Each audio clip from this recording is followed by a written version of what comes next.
Don Pedro, tiene ahora la palabra el consejero Murayama. Gracias, consejero presidente. Hoy aprobamos unos lineamientos que tienen que ver con un asunto cada vez más sustantivo en los procesos electorales, las condiciones de la competencia, y en particular con el reflejo que la vida político-electoral del país tiene en los principales medios de comunicación. Nadie ignora que en las sociedades contemporáneas no hay política democrática sin la participación de los medios de comunicación, y es más, que al menos hay dos asuntos nodales, dos precondiciones de la existencia de la democracia que se tocan en este tema: la libertad de prensa y expresión por un lado, y por otro, la necesaria dosis de equidad que requiere una contienda política genuinamente democrática. El tema de los lineamientos a los noticieros no es nuevo. Cuando en nuestro país fue, gracias al antecesor del Instituto Nacional Electoral, el IFE, asegurando que solo ciudadanos en pleno uso de sus derechos ejercieran el voto y que ningún ciudadano fuera excluido arbitrariamente del padrón electoral, cuando se aseguró que los votos contaran y se contaran, de forma natural la agenda se movió de los asuntos procedimentales al de las condiciones de la competencia, y en particular a lo que tiene que ver con el uso del dinero en la política y a la manera en que la pluralidad se reflejaba en los medios de comunicación masiva. Recordemos que veníamos de un terreno de franca inequidad, desigualdad y de preferencias cargadas desde los medios.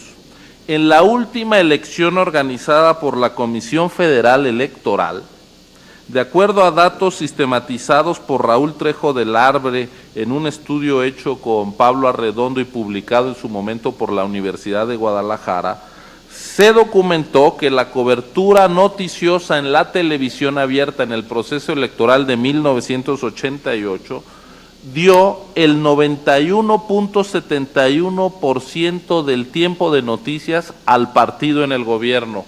Toda la oposición apenas superó el 8%. Así de desigual era el mundo de la televisión hace no tanto tiempo. De ahí venimos. Esa información sirvió como acicate, y en la reforma electoral de 1993 se incorporó al artículo 48, párrafo 10 del COFIPE, la obligación del IFE de sugerir a la Cámara Nacional de la Industria de la Radio y la Televisión lineamientos generales aplicables a los noticieros de radio y televisión respecto de la información o difusión de las actividades de campaña de los partidos políticos. La medida resultó virtuosa. En las campañas electorales de 1994, la cobertura fue mucho más equitativa.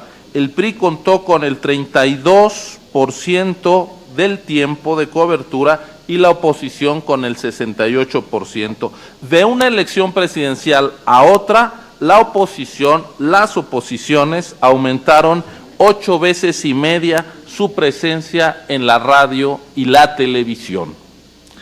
Hay que reconocer que el mejor reflejo de la pluralidad política no fue solo por los lineamientos, obviamente, sino que se explica en buena medida por el propio proceso de cambio en las líneas editoriales de los mismos medios de comunicación electrónica.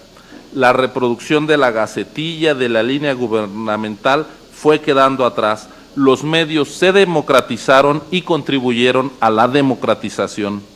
Ni en la sociedad mexicana ni en los medios existió más una sola fuerza hegemónica. Ningún actor se volvió intocable, y la vasta pluralidad de voces, no solo de actores políticos, sino de analistas y periodistas críticos, inundaron las ondas de la radio y la pantalla televisiva. Desde entonces, la discusión y aprobación de los lineamientos se han vuelto una sana costumbre en nuestra vida político-electoral. Los lineamientos no imponen, no condicionan, no son vinculantes, no obligan ni a los medios ni a los periodistas a plegarse a una única y uniforme conducta, ni a renunciar a su estilo y línea editorial. En una palabra, los lineamientos no van contra la libertad de prensa y de expresión. pero a la vez los lineamientos han ido incorporando temas relevantes como los referidos a la equidad, la neutralidad informativa, la objetividad en la cobertura o el respeto a la vida privada, y han incorporado asuntos que con el paso del tiempo incluso son recogidos por la Constitución, como el derecho de réplica, o en la ley como la distinción entre información y publicidad. Para esta ocasión, la legislación contempla que para la elaboración de los lineamientos se consulte no solo a los concesionarios, sino a expertos en la materia. Por eso acudió el Comité de Radio y Televisión a conocer la opinión de concesionarios y sus agrupaciones, a defensores de audiencia, a estudiosos en la materia, a organizaciones ciudadanas y a entidades académicas. Con sus aportes se ha avanzado en el proyecto de lineamientos que ustedes tienen a su consideración. El presente documento adecúa el marco normativo, se adecúa al marco normativo e introduce por primera vez la eventual celebración de la consulta popular, las candidaturas independientes e incorpora la idea de una cobertura con perspectiva de género y libre de cualquier tipo de discriminación y plantea elementos para distinguir claramente la propaganda encubierta. Hay que decir, por cierto, refiriéndose a la consulta popular, que el artículo 41 de esa ley prohíbe que toda persona física o moral contrate propaganda en radio y televisión dirigida a influir en la opinión de los ciudadanos sobre las consultas que eventualmente tendremos. Pero lo que los lineamientos recuperan es la idea de que en los medios esas consultas estén presentes de manera equitativa.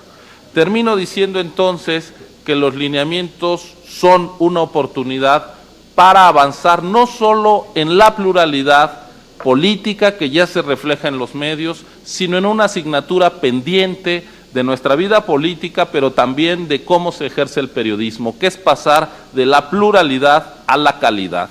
La calidad del debate político es en primerísimo lugar responsabilidad de los actores políticos, pero también de la forma en cómo se cubre el debate político podemos inducir, favorecer la calidad o no. Por ejemplo, si se cubre el chascarrillo, la ocurrencia, la descalificación, el debate será de chascarrillos, ocurrencias y descalificaciones. Ojalá que estos lineamientos contribuyan a un debate de mejor calidad y en ese sentido a la construcción de la democracia sustantiva que le hace falta a esta sociedad. Muchas gracias, consejero presidente. Gracias, consejero Murayama.